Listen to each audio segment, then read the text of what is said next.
해골단은 코네티컷주 명문 예일대 학부 비밀 결사대입니다. 1832년에 설립된 해골단은 4학년 학생들만을 엄선해 특별한 혜택을 제공해 왔습니다.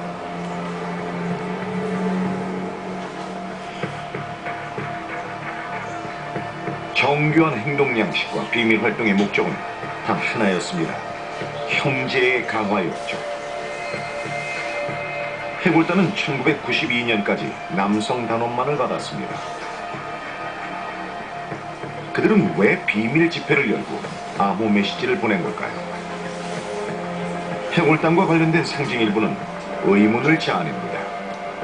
나치주의와 관련 있다고 보는 사람들이 있기 때문이죠. 해골단 단원이었던 거물도 많습니다. 윌리엄 태프트와 조지 부시 전 대통령을 비롯해 정보국과 금융권의 고위급 인물도 있죠.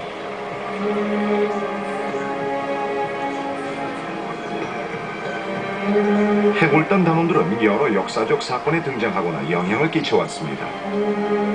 1963년 케네디 대통령 암살의 배후가 해골단이라는 설도 있습니다. 총알이 여러 방향에서 날아왔어요. 단독범이 아닌 게 분명하죠. 치명타는 앞에서 날아와 뒤쪽으로 관통했습니다. 2차 세계대전 당시 히로시마 원폭 투하도 해골단과 연관된 것으로 보입니다.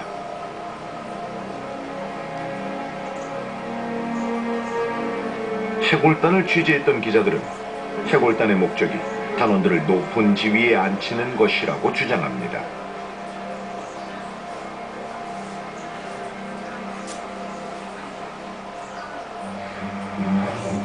프리메이슨.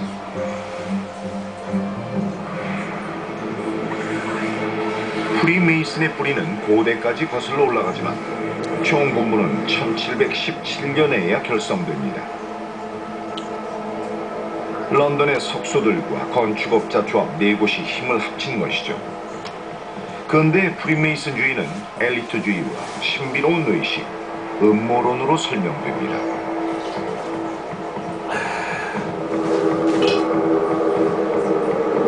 프리메이슨의 초기 목표는 교육과 계몽이었으나 종교를 파괴하고 전체주의 체제를 수립하려 한다는 루머가 돌았습니다.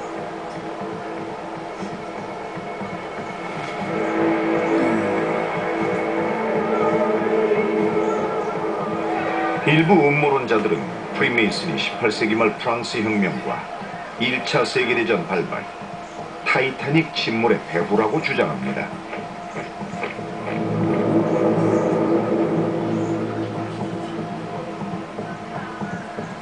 프리메이슨에 가입하려면 복잡한 가입의식을 거쳐야 하는데 극소수만이 통과한다고 합니다.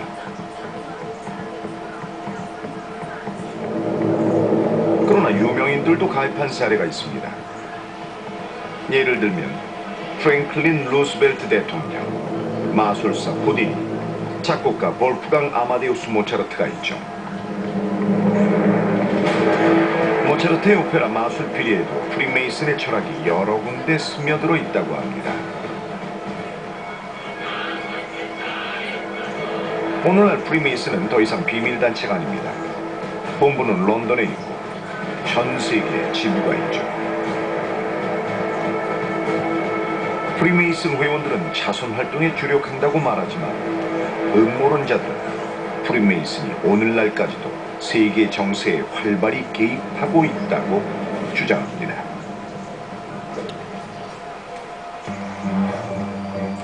벌링던 클럽. 세계에서 가장 오래된 대학인 옥스퍼드대 벌링던 클럽은 창설된 지 200년이 넘었습니다.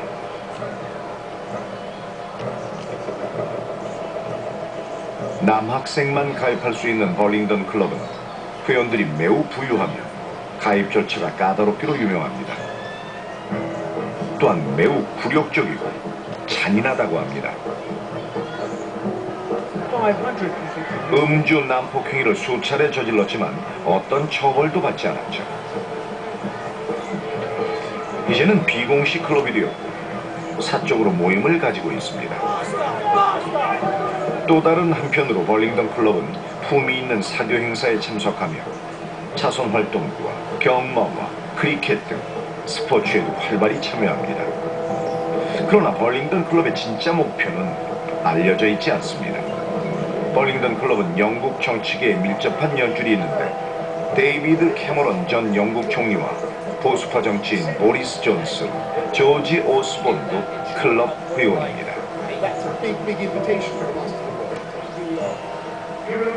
날로 악화적인 유럽 정세 때문에 국민들이 대가를 치르고 있습니다. 유럽 청년의 20%가 무직 상태입니다. 미국은 신제품을 단 며칠 만에 허가받아 판매를 하는데 유럽에서는 몇 달이 걸립니다. 음모론에도 불구하고 벌링던 클럽이 영국 정치에 앞으로도 얼마나 영향을 끼칠지는 미스터리입니다. 이제는 공인이 된 클럽의 전 회원들은 자신들의 유일한 목표가 방탄과 폭력이었다고 말합니다. 하지만 학교 측은 이들이 모일 장소가 없을 뿐 아니라 대학이 인정하는 공식 클럽도 아니라고 말합니다.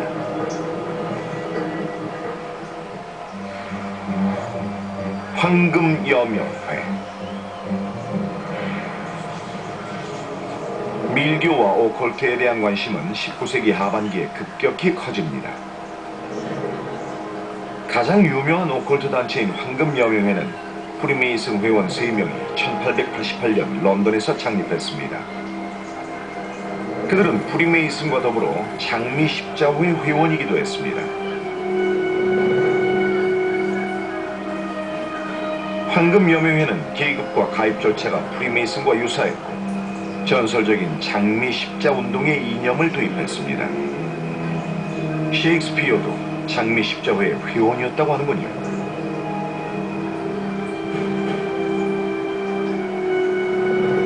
황금여명회 창립 단원들은 주술에 관심이 많았으며 정치가나 저명한 예술가 등 고위 인사가 다수를 이뤘습니다. 그들은 모여서 토론을 하거나 여러 주술의식을 행했으며 악마나 영혼을 불러내기도 했습니다.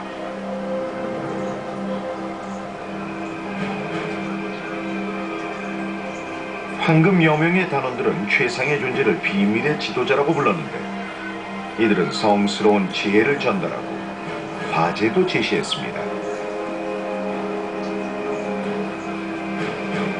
황금여명회의 공식적 목적은 성령의 흰빛을 불러오는 것이었습니다. 하지만 그들이 흑마법과 악마 숭배에 더 관심이 있었다는 설도 있습니다. 황금여명회의 주요 회원으로는 윌리엄 버틀러 예이츠, 오스카 와일드, 브램 스토커 등이 있습니다. 브램 스토커는 황금여명의 의식 도중 가시공작 블라드를 소환하려 했는데 그는 트란실바니아의 귀족으로 스토커의 소설 드라큘라의 모델이 됩니다. 수년간의 논란 끝에 황금여명회는 해체됐습니다. 하지만 일부 음모론자들은 해체는 그저 눈속임일 뿐이며 활동이 비밀리에 이어지고 있다고 주장합니다.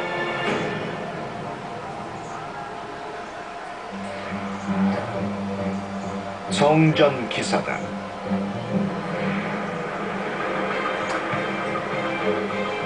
규칙과 순종을 준수하고 여자와 아이들이 없는 곳에서 단결심과 신에 대한 믿음으로 사는 삶, 엄격한 규칙과 기사 단장에 대한 충성심.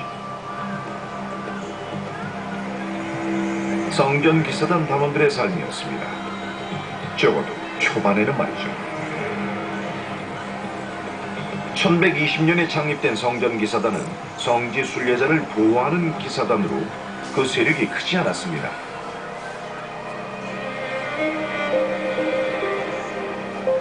하지만 그들은 곧 십자군의 주력 부대가 되었습니다. 곧 독자적인 신전, 의식, 재정 제도를 가지게 되었습니다. 하지만 비판론자들은 성전 기사단이 신이 아닌 지옥을 섬겼다고 주장합니다. 그들이 제물을 바치고 암살을 수행했으며 중세 유럽 전반에 영향을 끼치려 했다는 겁니다. 성전 기사단은 이런 소문 때문에 몰락했을지도 모릅니다. 1312년 세력 견제를 이유로 성전 기사단은 해체됩니다. 그러나 연구자들에 따르면 완전히 사라진 것이 아니었습니다. 많은 단원들이 비밀리에 만나왔으며 단체를 설립해 기사단의 정신을 다음 세대에 물려줬습니다. 기사단 해체 후 단원들은 대부분 잉글랜드와 스코틀랜드로 달아났는데 그들이 성배우와 계약의 괴 등 주요 기독교 유물을 가져갔다는 설도 있습니다.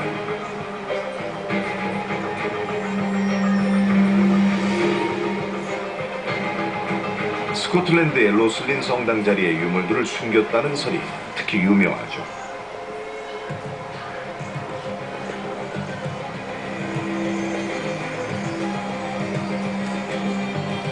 성전 기사단의 후손인 캐나다 노바스코시아 이주민들이 유물을 가져갔다는 이야기도 있습니다. 전설 속의 유물들은 과연 어디로 사라졌을까요?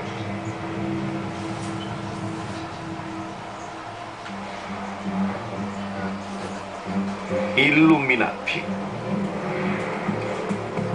일루미나티는 1776년 바이에른에서 독일 철학자 바이스 하우프트가 설립했다고 알려져 있습니다.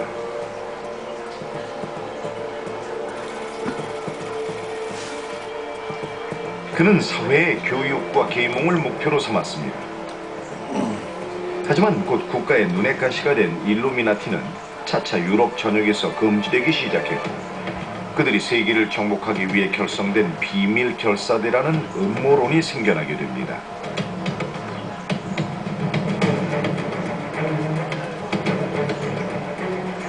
(240년이) 지난 현재까지도 일루미나티의 목적은 명확하지 않습니다. 일루미나티는 지도부와 지침을 지닌 단일 집단일까요? 아니면 개인이나 독립적 단체로 구성된 복합 집단일까요? 일루미나티가 불순한 목적을 가진 국제단체라고 주장하는 사람들도 있습니다.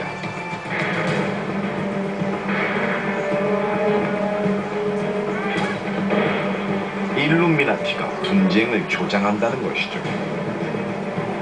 그들이 미국 정부나 UN, 다국적 기업의 주요 인물이며 대형 금융기관을 소유하고 음악과 미디어는 물론 주요 산업을 좌지우지한다는 겁니다.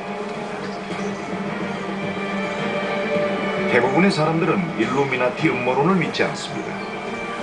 유지하기가 불가능할 정도로 복잡한 체계와 은폐력이 필요하기 때문이죠. 하지만 음모론자들의 생각은 다릅니다. 그들의 주장에 따르면 언론이 일루미나티의 존재를 숨기고 있으며 유명인 회원 중에는 버락 오바마 미국 대통령, 페이스북 창립자 마크 저커버그, 가수 보노 등이 있다고 합니다. 강력한 힘을 가진 소수의 일루미나티 회원들이 대중을 통치하면서 세계 질서를 새로이 만들고 있다는 것이죠. 허황된 주장에 불과할까요? 아니면 조금이라도 일리가 있을까요?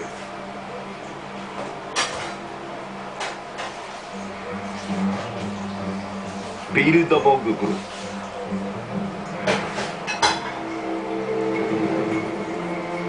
매년 세계의 엘리트들이 유럽의 고급 호텔에 모여 나흘간 국제정세 현안에 대해 토론을 펼칩니다. 바로 빌더버그 그룹입니다.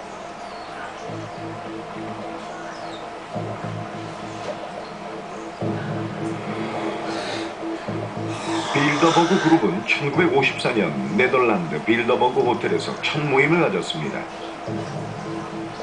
그룹에는 호텔 이름이 붙여졌고 세계에서 가장 미스터리하고 흥미로운 단체가 됐습니다. 기자들의 입에 엄청나게 오르내리면서도 대중들에게는 알려진 바가 거의 없습니다. 모임이 극비리에 열리는 만큼 세계의 미래가 결정되는 자리라고 추측만 해볼 뿐이죠.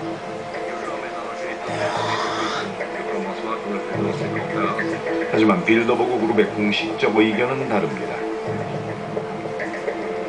매년 경제학자, 정치가, 과학자들이 만나 세계가 직면한 문제를 토론한다는 겁니다. 하지만 서브프라임 모기지 사태와 그에 따른 경제 위기가 빌더버그 그룹의 계획이라는 설도 있습니다.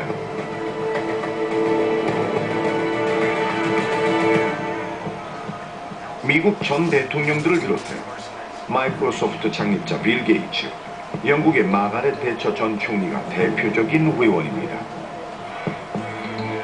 1973년 독일 정치가 헬무트 슈미트가 빌더버그 그룹에 초대됐습니다. 1년 후 그는 독일의 총리가 됐죠. 이번 결정은 군비 축소라는 공통적 의도에 상응하는 바 정치, 외교적으로 올바르다고 보입니다. 그렇기에 원론적인 논의는 필요 없습니다. 다른 고위 인물들도 마찬가지였으니 위헌이라고 치부하기는 어렵겠죠.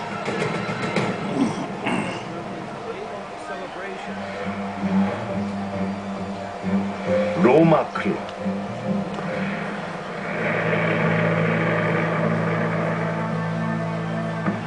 (1968년) 유럽은 사회, 경제, 정치적 혼란에 빠져 있었습니다. 이탈리아 벨라지오의 록펠러 센터에서 인간이 초래한 각종 재난을 해결하기 위해 전 세계의 유명 과학자들이 모였습니다.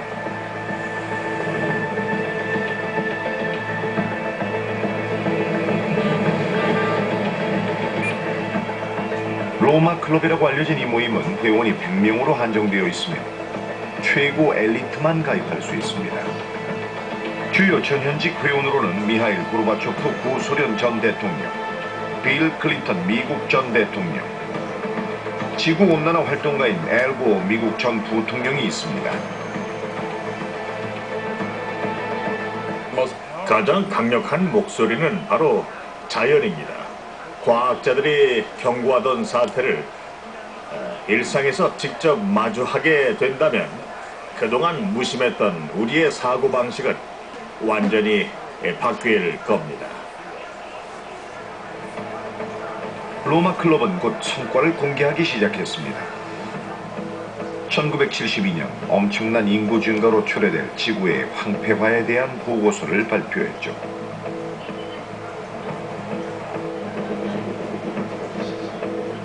음모론자들은 로마 클럽이 인구를 줄여 사회를 교란에 빠뜨리려 하며 심지어는 자연재해를 일으킨다고 주장합니다.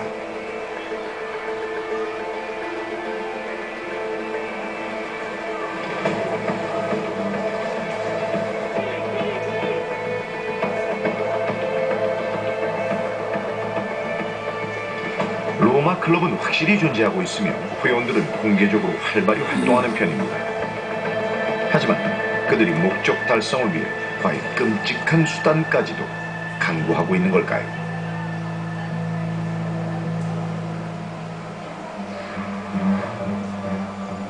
오프스 데이.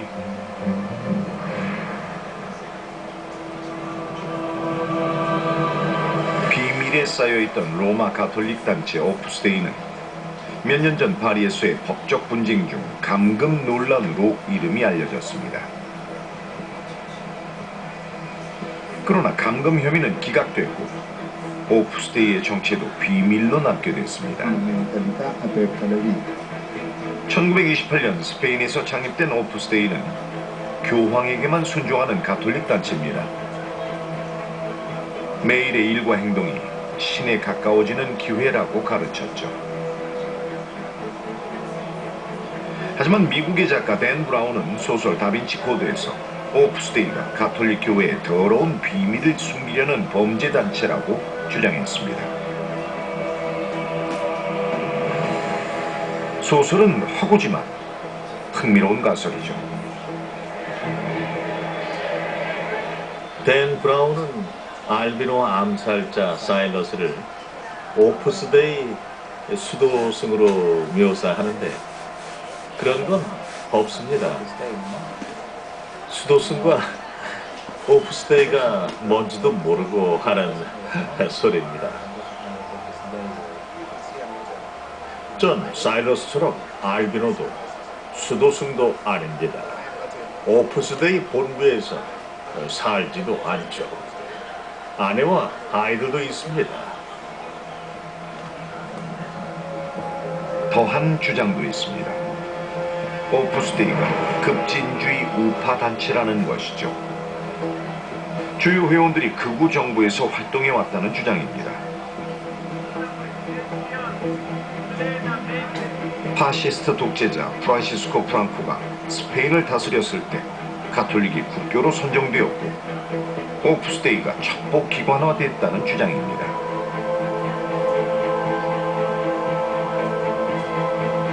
오프스데이는 규율이 철저하고 위험한 컬트 집단으로 사이비 의식을 행하고 어린이들을 세뇌시킨다는 스캔들에 휩싸이기도 했습니다.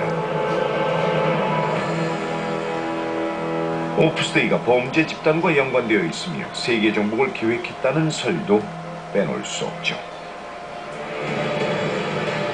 권력을 얻어 세계를 정복하려는 비밀 결사대에 대한 소문은 많고도 다양합니다. 수백 년간 비밀에 붙여진 결사대가 있는가 하면 자선단체나 교육단체를 표방하며 공개적으로 활동하는 경우도 있습니다. 진실인지 정교한 거짓인지는 여러분이 판단할 몫입니다.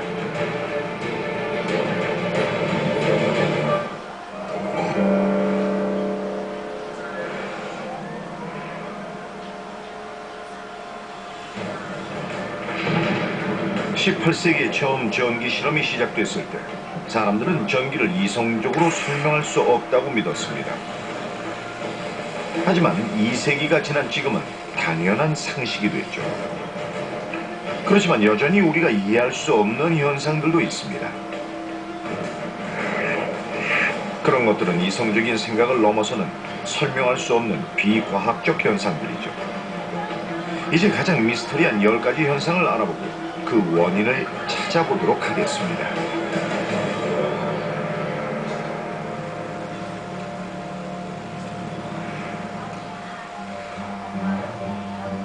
유령과 귀신.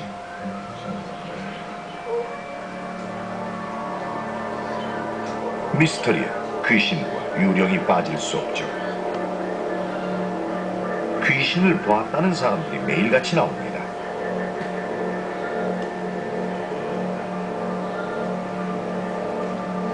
미국 국민의 3분의 1은 귀신의 존재를 믿습니다. 그리고 그중 18%는 귀신을 실제로 봤다고 주장하죠. 죽은 가족이나 지인을 봤다는 사람들도 많지만 사고가 일어난 곳에서 귀신을 보는 경우도 많습니다. 웨이버리 힐스 요양소도 그런 곳 중 하나로 켄터키주 루이빌 근처에 위치하고 있습니다. 시신 수백 구가 지하에 뚫린 죽음의 터널을 통해 이송됐었고 수많은 자살과 502호실의 귀신까지 이곳에 얽힌 무서운 얘기는 무궁무진합니다. 사람들이 공을 갖고 많이들 방문해요. 소년 유령에게 공을 굴려달라고 하기 위해서인데 정말 가끔 공이 저절로 구르기도 하죠. 관광지에서 귀신을 본 사람들도 있습니다. 런던 타워부터 시작해서 백악관, 오페라 하우스에도 귀신이 나왔다고 하죠. 귀신에 별다른 관심이 없는 사람들이 있는 반면 평생 귀신을 연구하며 사는 사람들도 있습니다.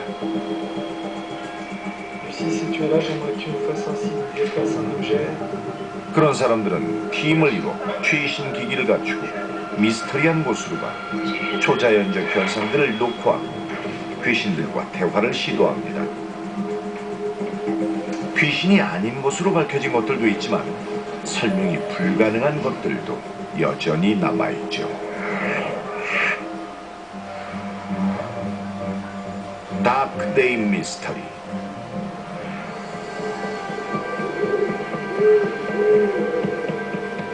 낮에 갑자기 어두워지는 불가사의한 현상은 역사 속에서 몇 번 일어났던 일입니다. 비슷한 예로 안개가 갑자기 어둠으로 바뀌었던 사례도 여러 곳에서 일어난 적이 있습니다. 가장 처음은 뉴 잉글랜드였고 그 후 프랑스와 중동에서도 목격됐었죠.